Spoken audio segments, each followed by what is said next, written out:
Hello everyone, welcome to my Pecha Kucha. I will speak about the most special things in my life, cats. When I was a child, there were a lot of stray cats in my community. My friend and I often bought cat food and went to feed them together. The cats were afraid of us at first and only willing to eat the food left on the ground when we walked away. Later become familiar with each other. The cats would come forward with their own children to beg for food, even lie on the ground asking for our pity. From that time, I fell in love with cats.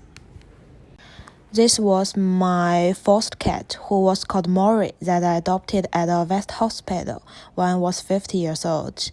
Maury, just 3 months old, with no fur and unable to stand. The doctor told me that Maury had been abandoned by his mother at birth and had not been breastfed, so the resistance was going to be worse than the average cat, and I have to put more effort into caring for him. I bought goat milk and a bottle to feed Maury regularly every day, learning the way of mother cat for helping him defecate. At that time, I gave up a lot of social activities to take care of Maury and spend every day at home with him. I watched him grow day by day, learn to walk and start eating solid food. Maury couldn't walk very well when the picture was taken, so he was always lying quietly near to me.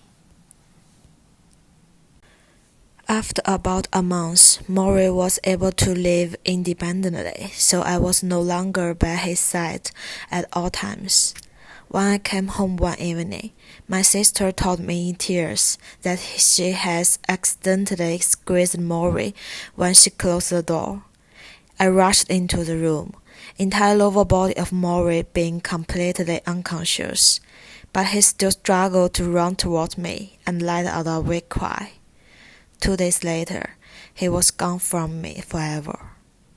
I cried every day after Maury died. In order to calm my emotions, my mother bought a new kitten from the road to home, who I still named Maury.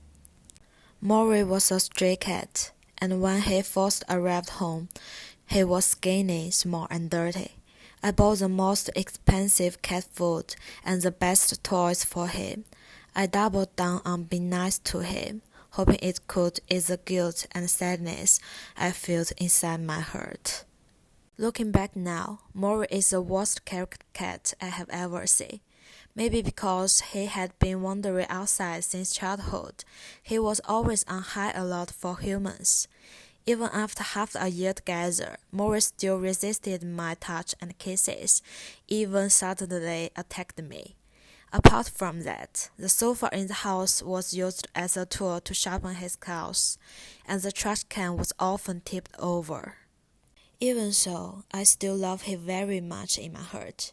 But after the end of college entrance examination, I had to go to another city for college, and my mom didn't want to continue taking care of the kittens in my place, so I had to send Maury away.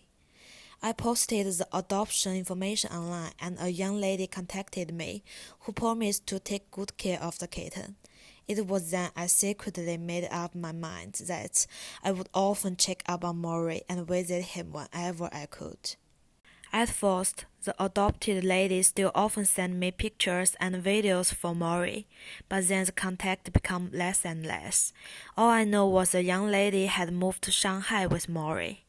During winter break my freshman year, I was home one day picking up my things and found a box of snacks and toys that I had bought for Maury before. And for a moment, I thought Maury was still with me. After going to the college, the first course I got a high grade it was advertising design. That course required us to choose a topic of interest and create a series of posters. The first things I saw at the time was a stray cat at school. The final poster turned out so great, so I got high marks. This is a kitten from the school ice cream shop.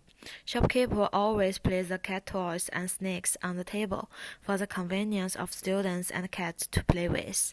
Every time I get out of class, I can't help to check the kitten and buy an ice cream. And then the ice cream shop closed down. I never see this cat after that.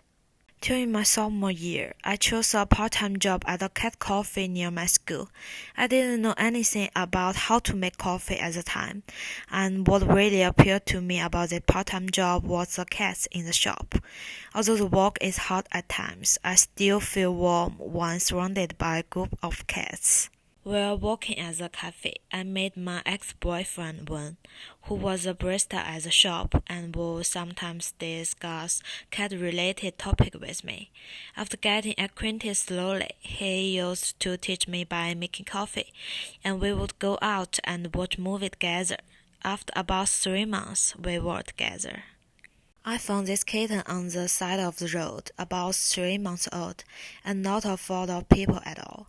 Since pets weren't allowed in the dorm room in college, Wen and I rented a house together outside of school at the time to take care of him. I left Candy at Wen before deciding to come to Melbourne to study, and to this day I still get pictures of Candy in my WeChat regularly. After coming to Melbourne, I found that I rarely get to encounter stray cats on the road anymore. It's been a long time since I have touched the idea of having cats. One reason being busy with school and life, and the other reason being that I don't want to go through the pain of being separated from them.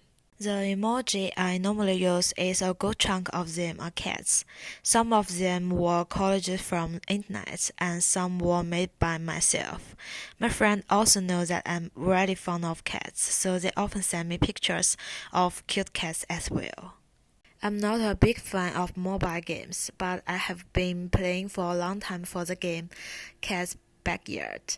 This game is very simple to play. Just put the toy on the ground and different cats will come to your yard.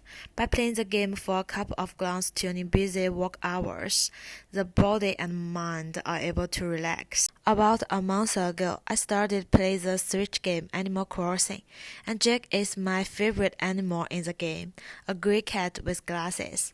I spent 2 days training to invite him to live on my island, even staying up until 4 in the morning to give him a gift.